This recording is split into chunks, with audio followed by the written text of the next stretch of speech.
안녕하세요. 책 읽어주는 아내 이태란입니다. 오늘은 자전거 도둑 2부 읽어드릴게요.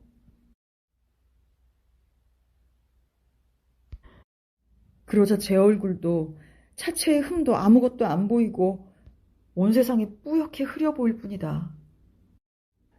울긴 임마. 너 한 달에 얼마나 버냐? 신사의 목청이 다분히 누그러지며 목소리에 연민이 담긴 것을 수나미는 재빨리 알아차린다. 그러자 흑흑 소리까지 내어온다. 울긴 짜식. 할 수 없다. 너나 나나 오늘 재수 온 붙은 걸로 치고 반반씩 손해보자. 5,000원만 내. 수나미는 너무 놀라 울음까지 끄르륵 삼키고 신사를 쳐다본다. 그 사이 사람들이 큰 구경이나 난 것처럼 모여들어 신사와 수나미를 애워싼다. 누군가가 뒤에서 빌어 이놈아. 그저 잘못했다고 무조건 빌어. 하고 속삭인다. 수나미는 여러 사람들이 자기를 동정하고 있다고 느끼자 저기 용기가 난다. 아저씨, 잘못했습니다. 한 번만 용서해 주십시오. 네, 아저씨. 제법 또렷한 소리로 용서를 빈다. 용서라니. 이만큼 했으면 됐지. 어떻게 더 용서를 해? 아저씨, 그러지 말고 한 번만 봐주셔요. 네, 아저씨. 수나미는 주머니에 들은 10,000원 생각을 하면 얼굴이 화끈대고 공연히 무섭기까지 하다. 그렇지만 주인 영감님을 위해 그 돈만은 죽기를 무릅쓰고 지킬 각오를 단단히 한다. 아니 윤석이 이제 보니 이런 큰일 저지르고 그냥 내뺄 심사하냐? 요런 악질 녀석 같으니라고. 신사의 표정은 은은히 감돌던 연민이 싹 가시고 점잖게 무표정해진다. 그리고는 옆에 섰던 운전사인 듯한 남자에게 안 되겠네. 요런 악질 깡패 녀석하고 시비에 받댔자 공연히 시간만 낭비니 자네 자물쇠 하나 마련해다 주게. 이 녀석 자전거를 잡아놓기로 하세. 언제든지 5,000원 가져와서 찾아가라고. 그리고는 주머니에서 500원짜리를 한 장 꺼내서 운전사에게 주는 것이었다. 수나미로서는 전혀 예기치 못했던 사태였다. 주머니에 10,000원에 대해서만 생각했었지 자전거에 대해선 전혀 생각이 미치지 못했었다. 운전사는 금방 커다란 자물쇠를 하나 사가지고 왔다. 신사는 다시 내 놈은 쳐다보기도 싫다는 듯이 수나미를 전혀 상대 안 하고 묵묵히 자전거 바퀴에다 자물쇠를 채우고 앞에 빌딩을 가리키면서 나 저기 306호실에 있으니까 돈 5,000원 갖고 와. 그러면 열쇠 내줄 테니. 하고는 수나미를 힐끗 흘겨보고 유유히 빌딩 속으로 사라져갔다.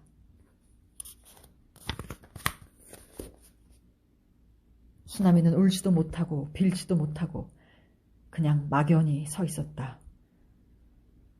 수나미와 신사의 시비를 흥미진진하게 구경하던 사람들도 헤어지지 않고 그냥 서 있었다. 아마 수나미가 앙앙 울거나 펄펄 뛰면서 욕을 하거나 그런 일이 일어나 주기를 기다리는 눈치였다. 수나미는 바보가 돼버린 아이처럼 조용히 멍청이 서 있었다. 누군가가 나직이 속삭였다. 톡 껴라, 톡 껴! 나 그까짓 것 갖고 톡 껴라! 그것은 악마의 속삭임처럼 은밀하고 감미로웠다. 수나미의 가슴은 크게 뛰었다. 이번에는 좀 더 점잖고 어른스러운 소리가 나섰다.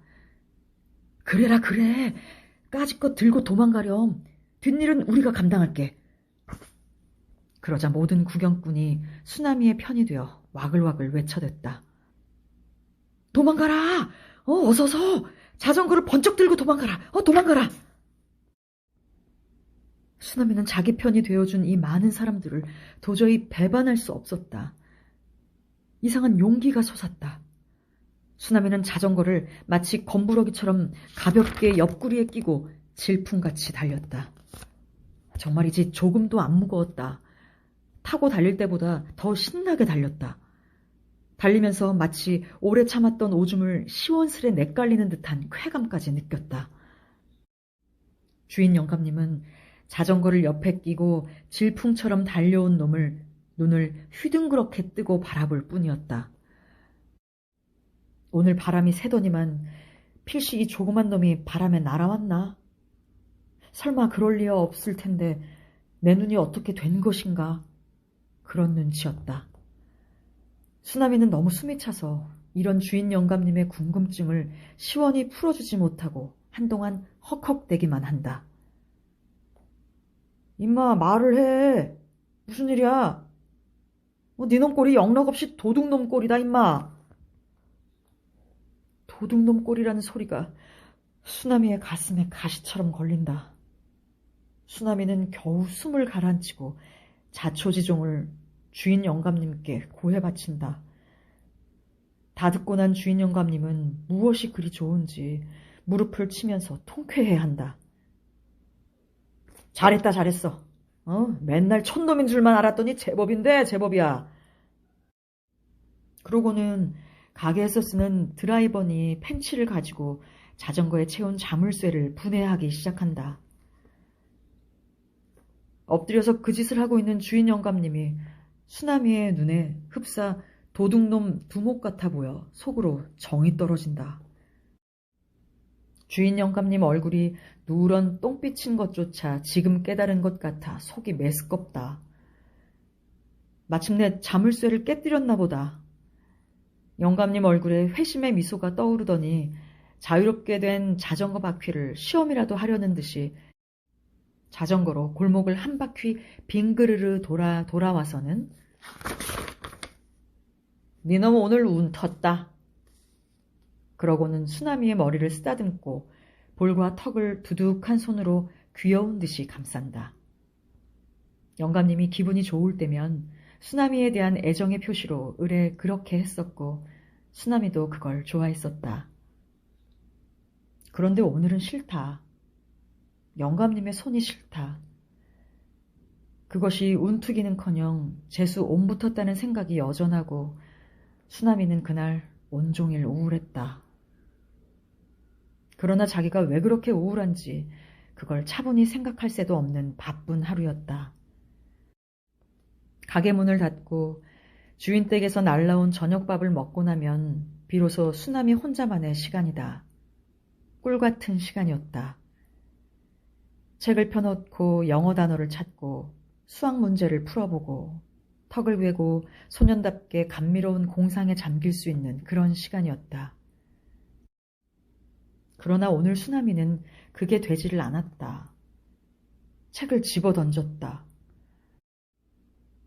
낮에 내가 한 짓은 옳은 짓이었을까? 모를 것도 없지만 나쁠 것은 또 뭔가. 자가용까지 있는 주제에 나 같은 아이에게 5,000원을 우려내려고 그렇게 간악하게 굴던 신사를 그 정도 골려준 것이 뭐가 나쁜가.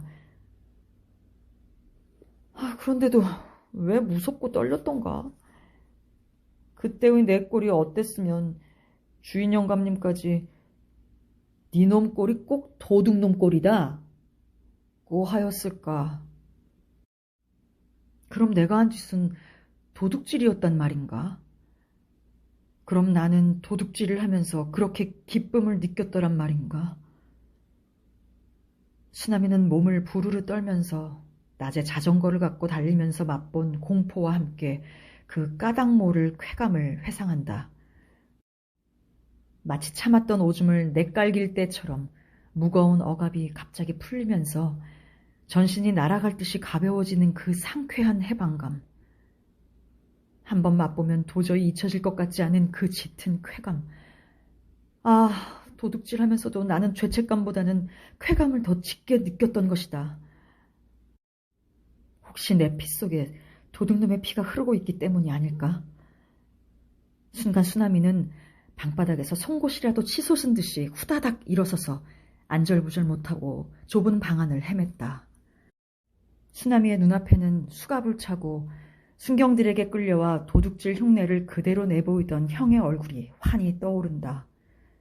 그리고 서울 가서 무슨 짓을 하든지 도둑질만은 하지 말라고 신신당부하던 아버지의 얼굴도 떠오른다. 수남이의 형 수길이는 온 집안 식구가 기대를 걸고 고등학교까지 맞춰준 보람도 없이 집에서 빈들대다가 어느 날 갑자기 서울 가서 돈 벌고 성공해서 돌아오겠다는 말 한마디를 남기고 훌쩍 집을 나갔다. 편지 한 장, 하다못해 인편에 안부 한마디 없는 2년이 지났다. 그동안 아버지는 푹 노쇠하고 어머니는 뼈만 남게 야위어서 수남이랑 동생들이랑을 들볶았다. 들볶는 푸념 속에서 무정한 장남에 대한 원망과 함께 그래도 행여나 하는 기대가 곁들여 있는 것을 수남이는 느낄 수 있었다. 수남이도 뭔가 형에 대한 기대를 안 할 수가 없었다.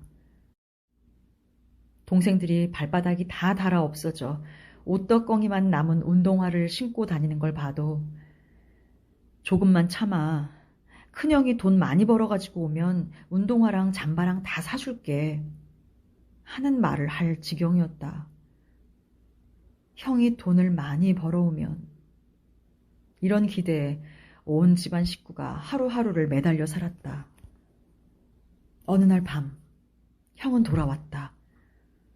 옷과 운동화와 과자와 고기를 한 짐이나 되게 사가지고 형이 정말 돈을 벌어서 별의별 것을 다 사가지고 온 것이었다. 아버지는 밤중이지만 동네 사람을 모아 큰 잔치를 벌이지 못해 안달을 했다. 형이 험악한 얼굴을 하고 안 된다고 했다. 잔치는커녕 동생들이 좋아서 떠드는 것도 못하게 윽박질렀다. 수남이는 지금도 그날 밤 일이 생생하다. 그날 밤 형의 누런 똥빛 얼굴은 정말로 못 잊겠다. 꼭 악몽 같다. 다음날 형은 읍내에서 온 순경한테 수갑이 채워져 붙들려 갔다. 형은 악을 써서 변명을 하며 갔다.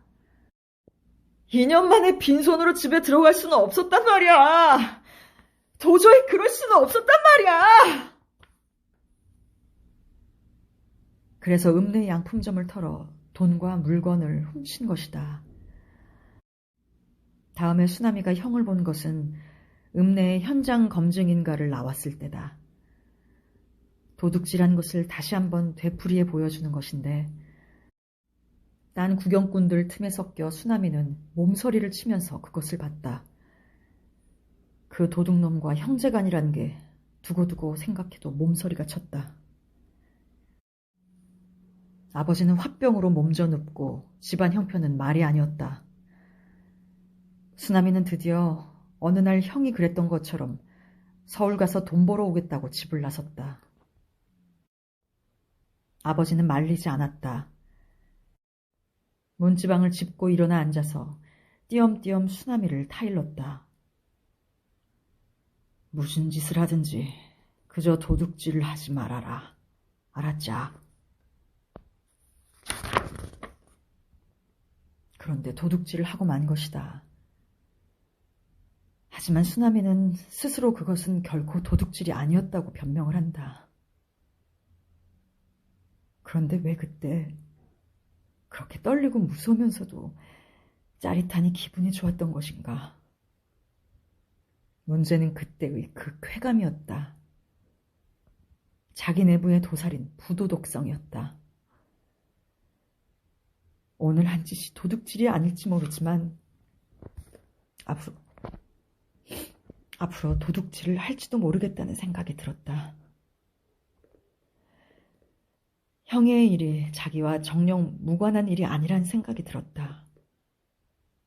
소녀는 아버지가 그리웠다. 도덕적으로 자기를 견제해줄 어른이 그리웠다.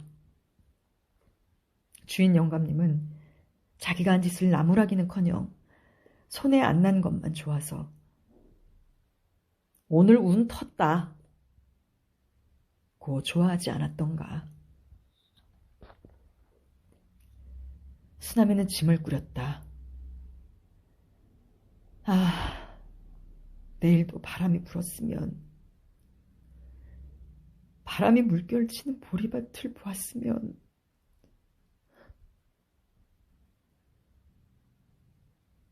마침내 결심을 굳힌 수나미의 얼굴은 누런 똥빛이 말끔히 가시고 소년다운 청순함으로 빛났다.